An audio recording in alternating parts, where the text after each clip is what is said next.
भारतीय प्रजासत्ताकाचा 77वा वर्धापन दिन ठाणे महानगरपालिकेच्या वतीने सोमवारी मोठ्या उत्साहात साजरा करण्यात आला। महापालिका मुख्यालयाच्या प्रांगणात राष्ट्रध्वज फडकावून ध्वजाला आयुक्त तथा प्रशासक सौरभ राव यांनी मानवंदना दिली। राष्ट्रगीत तसेच राज्यगीत झाल्यानंतर ठाणे महानगरपालिकेच्या अग्निशमन दलाचे जवान, सुरक्षा दल आणि आपत्ती व्यवस्थापन दलाचे जवान यांनी राष्ट्रध्वजाला सलामी दिली। ध्वजवंदनानंतर ठाणे शहराच्या स्वच्छतेसाठी योगदान देणाऱ्या ठाणे महापालिकेच्या सफाई कामगारांचा गुणवंत कामगार पुरस्कार देऊन आयुक्त सौरभ राव यांनी सन्मान केला।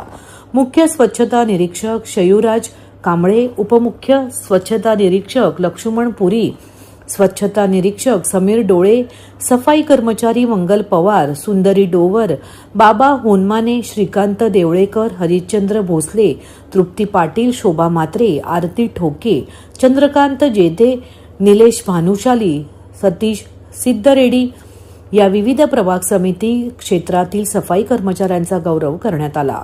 ध्वजवंदन सोहळ्यास अतिरिक्त आयुक्त 1 संदीप माळवी, अतिरिक्त आयुक्त 2 प्रशांत रोडे, सर्व उपायुक्त, वरिष्ठ अधिकारी आणि कर्मचारी, नवनिर्वाचित नगरसेवक नारायण पवार, विमल भोईर, कल्पना पाटील तसेच नागरिक मोठ्या संख्येने उपस्थित होते। प्रांगणातील सोहळ्यानंतर महापालिका भवन येथील कैलासवासी नरेंद्र बल्लाळ सभागृहात महनीय व्यक्तींच्या प्रतिमांना पुष्पहार अर्पण करून अभिवादन करण्यात आले। त्याचबरोबर महापालिका क्षेत्रातील महनीय व्यक्तींच्या पुतळ्यांना पुष्पहार अर्पण करून अभिवादन करण्यात आले। बाबा, तुमची सोसायटीची कामं संपेपर्यंत ना चहा गार होईल। हो, हे श्रुती, हे बघ, हे TGSB सोसायटी ऍप आहे। एका क्लिकवर सोसायटीचं बिल, नोटीस, मीटिंग्स सगळं व्यवस्थित मॅनेज होतं। म्हणजे सोसायटीची सगळी कामं आता smartly. TGSB society app, smart सोसायटीसाठी स्मार्ट सोल्युशन। सत्ता संघर्ष राजकारणापेक्षा राज्य, देश आणि समाज मोठा असतो। धर्माच्या पलीकडे जाऊन कोणावरही अन्याय न होऊ देता सर्व समाज घटकांना सोबत घेऊन कल्याणकारी स्वराज्याची निर्मिती करायची आहे, असे प्रतिपादन उपमुख्यमंत्री तथा ठाण्याचे पालकमंत्री एकनाथ शिंदे यांनी केले। 77व्या भारतीय प्रजासत्ताक दिनानिमित्त ठाणे पोलीस क्रीडा संकुल साकेत मैदान येथे राष्ट्रध्वजवंदन व भव्य संचलन समारंभ पार पडला। या समारंभात प्रमुख पाहुणे म्हणून उपमुख्यमंत्री तथा पालकमंत्री एकनाथ शिंदे उपस्थित होते। यावेळी त्यांनी उपस्थित नागरिकांना संबोधित करताना राज्य, देश आणि समाजाच्या सर्वांगीण विकासासाठी एकजुटीने काम करण्याचे आवाहन केले। उपमुख्यमंत्री शिंदे म्हणाले की आजचा दिवस हा आपल्या लोकशाहीचा उत्सव आहे। ज्या संविधानाने प्रत्येक भारतीयाला न्याय, अधिकार आणि स्वातंत्र्य दिले, त्या संविधानाचा आणि भारत मातेचा जय जयकार करण्याचा हा दिवस आहे। प्रजासत्ताक या शब्दात आधी प्रजा म्हणजे नागरिक आणि नंतर सत्ता येते, हे कधीही विसरता कामा नये। सत्ता संघर्षापेक्षा देश, राज्य आणि समाज मोठा असतो, ही शिकवण आपल्या संविधानाने दिली आहे। यावेळी त्यांनी छत्रपती शिवाजी महाराज, महात्मा ज्योतिबा फुले, क्रांतिज्योती सावित्रीबाई फुले, राजश्री छत्रपती शाहू महाराज, भारतरत्न डॉक्टर बाबासाहेब आंबेडकर तसेच सर्व थोर स्वातंत्र्य सैनिक व समाजसुधारकांना विनम्र अभिवादन केले। देशाला स्वातंत्र्य आणि लोकशाहीची दिशा देणाऱ्या सर्व महान व्यक्तीप्रती त्यांनी कृतज्ञता व्यक्त केली। या कार्यक्रमाला आमदार संजय केळकर, रवींद्र फाटक, जिल्हाधिकारी श्रीकृष्ण पांचाळ, पोलीस आयुक्त आशुतोष डुमरे, ठाणे महापालिका आयुक्त सौरभ राव, पोलीस अधीक्षक डॉक्टर DS स्वामी, अपर पोलीस अधीक्षक ज्ञानेश्वर चव्हाण, विविध विभागांचे अधिकारी, लोकप्रतिनिधी, कर्मचारी, माध्यम प्रतिनिधी तसेच मोठ्या संख्येने नागरिक उपस्थित होते। दरम्यान ठाणे महानगरपालिकेच्या स्वच्छ ठाणे, हरित ठाणे या संकल्पनेवर आधारित स्वच्छ ठाणे दिनदर्शिका 2026 चे प्रकाशन उपमुख्यमंत्री एकनाथ शिंदे यांच्या हस्ते करण्यात आले।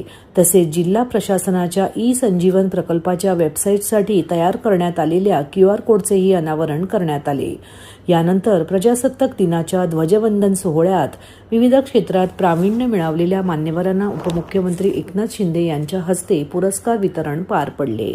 नागरिकांना आवाहन करण्यात येत आहे की सध्या डासांमार्फत पसरणाऱ्या डेंग्यू या आजाराचा प्रसार रोखण्यासाठी प्रत्येकाने पुढील प्रमाणे कार्यवाही करावी। डेंग्यू आजार एडिस इजिप्ती हा डास चावल्याने होतो। या डासांची पैदास साचलेल्या किंवा साचवलेल्या स्वच्छ पाण्यामध्ये होते। 8 दिवसांपेक्षा जास्त दिवस पाणी उघडे व साचून राहिल्यास त्यात डास अंडी घालतात. अंड्यांच्या अळ्या तयार होऊन पुढे डास तयार होतात. यासाठी आपल्या घरातील पाणी साठे उदाहरणार्थ बॅरल्स, पिंपे, टाक्या, हौद, रांजणे इत्यादी दर आठवड्याला रिकामे करून घासून पुसून कोरडे करून पुन्हा भरावे. 1 दिवस कोरडा दिवस म्हणून पाळावा. पाणी साठ्यांना घट्ट झाकणे बसवावीत किंवा जुनी साडी, चादर, धोतर यांनी बांधून झाकून ठेवावीत, म्हणजे डास त्यात जाऊन अंडी घालणार नाहीत. घराच्या गच्चीवर, आजूबाजूला, अंगणात कोठेही पाणी साचू देऊ नये. भंगार सामान उघड्यावर टाकू नये. उदाहरणार्थ टायर्स, प्लास्टिक सामान, कुंड्या, टाकाऊ वस्तू इत्यादी. अशा सामानात पावसाचे पाणी साठून त्यात डेंग्यूच्या डासांची पैदास होते. घरातील कूलर्स, फ्रीजच्या पाठीमागील ट्रे हे देखील वेळोवेळी कोरडे करावेत. लक्षात ठेवा, नुसत्या फवारणीने डास घनता कमी होत नाही, तर त्यासाठी डास पैदास ठिकाणे नष्ट करणे ही आपल्या सर्वांची जबाबदारी आहे. कोणताही ताप अंगावर न काढता जवळच्या शासकीय रुग्णालयात मोफत औषधोपचार घ्या. अशा प्रकारे नागरिकांनी सहकार्य केल्यास डेंग्यूचा प्रसार रोखणे सहज शक्य आहे. लोकशाहीचा पाया मजबूत करण्यासाठी आणि मतदारांमध्ये जागृती निर्माण करण्यासाठी आज ठाणे जिल्हा प्रशासनाच्या वतीने 16वा राष्ट्रीय मतदार दिन अत्यंत उत्साहात साजरा करण्यात आला.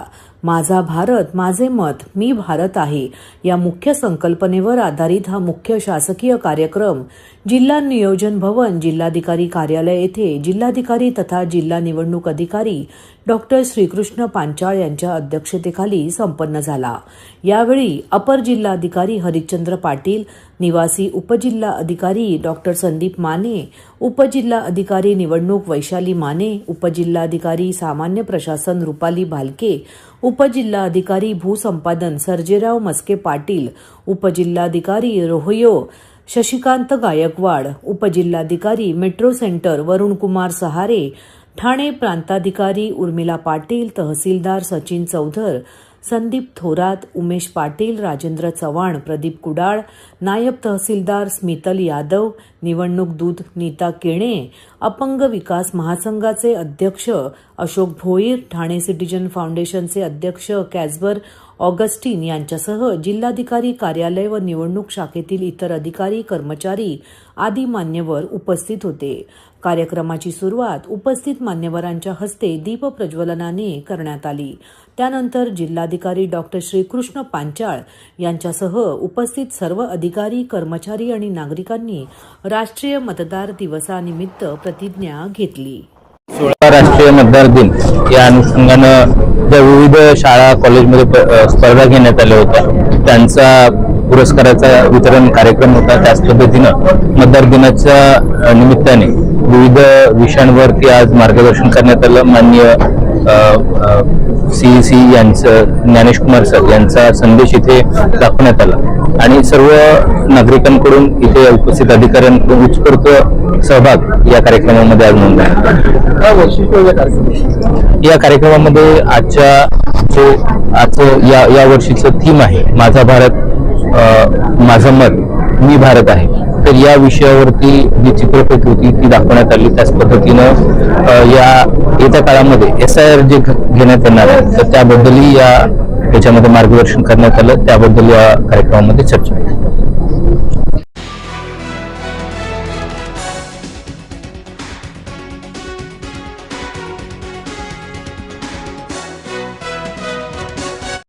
ठाणे महापालिका निवडणुकीत मुंब्रा शहरातून 5 नगरसेवक निवडून आणत MIM पक्षाने राष्ट्रवादी शरदचंद्र पवार पक्षाचे आमदार जितेंद्र आव्हाड यांना धक्का दिला होता.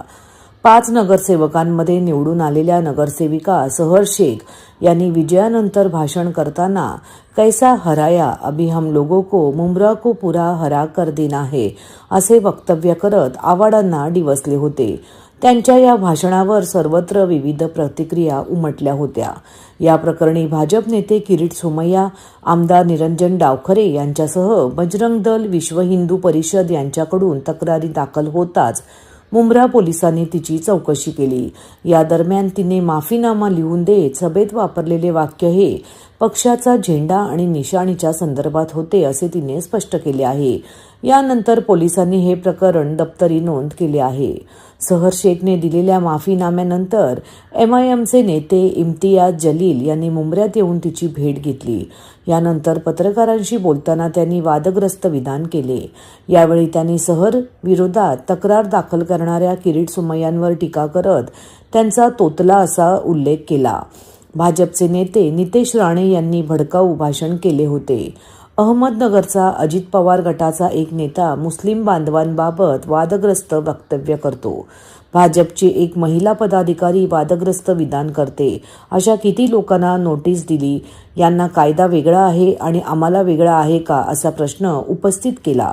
एखादा तोतला 4-5 लोक घेऊन येतो म्हणून तुम्ही नोटीस देता. मी मुंब्रा पोलिसांना सांगू इच्छितो यापेक्षा 10 पट लोक घेऊन येऊ शकतो असे जलील म्हणाले.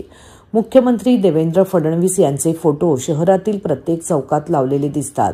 त्या फोटोंवर भगव्याची शान अशा प्रकारचे मजकूर लिहिलेले आहेत. मग अशा परिस्थितीत आमच्या एका मुलीने केलेल्या विधानांवर इतका मोठा वाद का निर्माण केला जात आहे असा प्रश्न त्यांनी उपस्थित केला. आमच्या नगरसेविका सहर ही पहिल्यांदाच निवडून आलेली असून तिच्या वक्तव्यातील उत्साह हा नवख्या लोकप्रतिनिधीचा जोश आहे. मात्र तिच्या विधानावरून तिला घाबरवण्याची, दबाव आणण्याची भाषा केली जात आहे. हे अत्यंत चुकीचे आहे. कायदेशीर कारवाईची धमकी दिली जात असली तरी कायदा आम्हालाही माहीत आहे. कोणत्या कलमान्वये काय कारवाई होऊ शकते हे स्पष्ट करावे असे त्यांनी सांगितले. आम्हाला जनतेने निवडून दिले आहे. विजय मिळाल्यानंतर लोकांचे आभार मानणे, त्यांच्याशी संवाद साधणे आणि विकासाच्या मुद्द्यावर लक्ष केंद्रित करणे हेच आमचे प्राधान्य आहे. मुंब्रा परिसरात किरीट सोमय्या यांनी पुन्हा येऊन दबाव निर्माण करण्याचा प्रयत्न केला तर मी स्वतः पुन्हा इथे येईन. भर चौकात मोठी स्क्रीन लावून त्यांच्या खऱ्या चरित्राचे दर्शन घडवले जाईल, जेणेकरून लोकांना वास्तव कळेल. आम्हाला नैतिकतेचे धडे देण्याआधी संबंधितांनी स्वतःचे चारित्र्य तपासावे असे खुले आवाहन त्यांनी दिले. लोक आमच्या पक्षाच्या बाबतीत काय बोलत आहे, काय आमची आलोचना करत आहे, चेष्टा करत आहे, कशा प्रकारचे वक्तव्य आम्ही मागच्या काही दिवसामध्ये ऐकलेले आहे, त्याची पर्वा न करता आम्हाला पुढे जायचं आहे. आणि पुढे जाताना सर्व जाती धर्माच्या लोकांना सोबत घेऊन आम्ही या राज्यामध्ये, या देशामध्ये पुढे जाणार आहे. अनेक शहरामध्ये तुम्ही बघा की किती SC लोकांना, शेड्यूल कास्ट लोकांना आम्ही निवडून आणलेले आहे, शेड्यूल ट्राईब लोकांना आम्ही निवडून आणलेले आहे, OBC हिंदू समाजाच्या लोकांना आम्ही निवडून आणलेले आहे. या 125 मध्ये कोणकोणत्या जातीचे, धर्माचे लोक आहे याच्या बाबतीत आपण एकदा त्याच्या बाबतीत थोडासा विश्लेषण केलं तर आपल्याला चांगलं होईल. या मुंब्र्यामध्येही जेव्हा आपण हिरवा, भगवा, निळा याच्या बाबतीत हे करत होते, आमचे भाऊ सारंग भाऊ, मयूर सारंग, हे MIMने त्यांना तिकीट दिलं आणि आमची प्रामाणिक इच्छा होती की त्यांनी हे निवडून यायला पाहिजे होतं. आता या जिल्हा परिषदच्या निवडणूक सुरू आहे. एक उदाहरण म्हणून आपल्याला सांगतो की जे पंचायत समितीचे, माझ्याकडे जिल्हा परिषदचे आम्ही 6 सीट्स लढत आहे आणि पंचायत समितीचे आम्ही 15 सीट्स लढत आहे. त्या 15 पैकी 9 जे आहे ते हिंदू समाजाचे आहे. त्याच्यामध्ये मराठा समाजातले आहे, हिंदू समाजातले, OBC समाजातले लोक आहे, त्यांना आम्ही तिकीट दिलेले आहे. लाईन मध्ये उभे राहून ते आमच्या तिकीट मागत होते. मग एका साईडला जनता आमच्या सोबत, जनताचा विश्वास जे आहे ते MIM वर वाढत चाललेला आहे. ओवेसी साहेबांना त्यांनी बघितलेले आहे की जेव्हा या देशावर जेव्हा हल्ला चढवण्यात आला होतं, एकमेव नेता होता की ज्यांनी विदेशात जाऊन, नाही हे धरती आमची आहे, हा देश आमचा आहे, त्यांनी कशा प्रामाणिकपणे आपली भूमिका मांडली होती, लोकसभेमध्ये कशी प्रामाणिकपणे आपली भूमिका मांडली होती. आता जेव्हा ज्या पक्षांचा पराभव होतो तर त्यांना असं वाटतं की सगळ्यात सॉफ्ट पंचिंग बॅग कोण आहे, तर MIM पक्ष आहे. हम हारे तो परेशानी होती है, हम किसी को जिताने के लिए आए हैं और अब हम जीते हैं तो उसकी परेशानी हो रही है कि ये जीते कैसा है. तो ये तो हमारे लिए बड़ी दिक्कत बात हो गई है कि हम हारना भी नहीं और जीतना भी नहीं है करके. तो ऐसी सिचुएशन के अंदर आपने लेकर आए, लेकिन हमें कोई फर्क नहीं पड़ता है। जिसको बोलना नहीं बोल रहा हूं मैं, जिसको भोंकना है वो भोंकते रहे, हमें कोई फर्क नहीं पड़ने वाला है।